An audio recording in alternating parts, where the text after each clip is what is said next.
Welcome to a very special edition of the Rom Com review. I'm here with Samhita in her very sexy boudoir because we are discussing Sex in the City 2. So. And this is Chloe. Hi, I'm Chloe.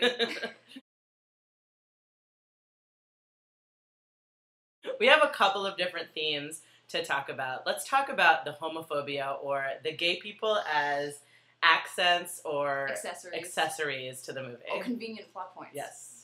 So first of all, the movie opens with the gay marriage of, or as Carrie insists on saying, it's just a wedding, it's not a gay wedding, between her gay best friend Stanford and Charlotte's best friend Anthony.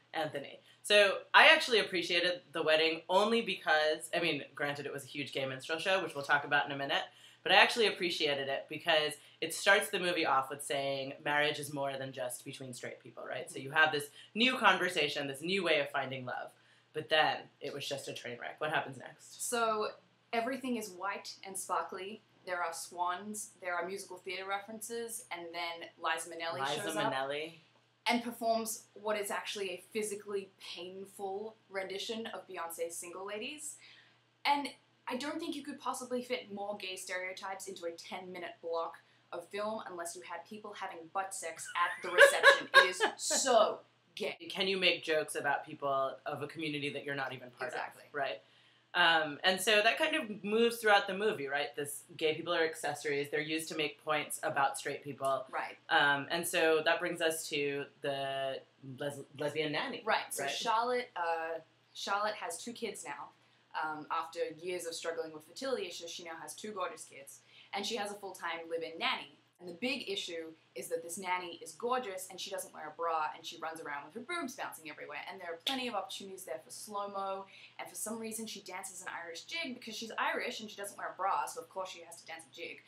And Charlotte gets really worried about the fact that her husband might be attracted to the nanny and might cheat on her with the nanny. Mm-hmm. And then at the end, it's revealed that there is no threat because the nanny is a lesbian. So problem solved. We don't have to have a substantive discussion about the fact that Charlotte is afraid of growing older and less attractive, and then she feels threatened by a younger, beautiful woman because she's a lesbian.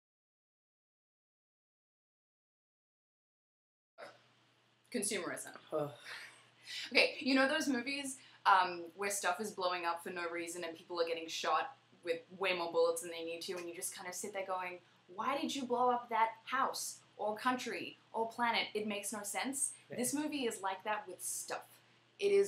Everything is sparkly, and everything is expensive, and everything is as luxurious as it can possibly be. And at a certain point, especially with the economy being what it is just senseless, gratuitous consumerism. And it's pretty sickening.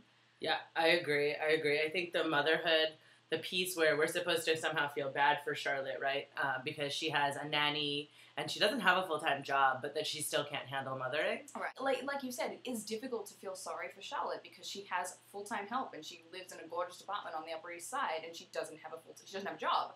But by the same token, it's nice to see this acknowledgement that motherhood isn't easy. And during the scene, they acknowledge, we have full-time help. How do the mothers who don't have help do it?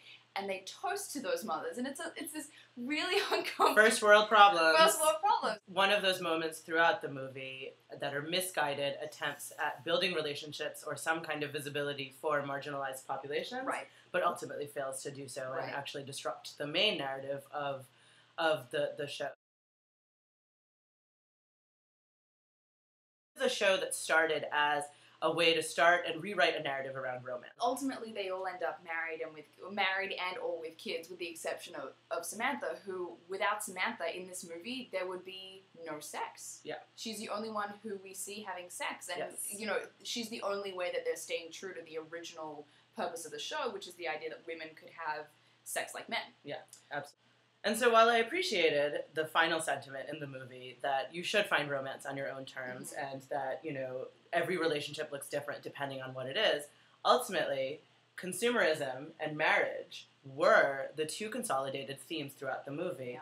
And the materialism of finally Big giving her a ring to consolidate their commitment to each other, while she's saying it's on her own terms. Right.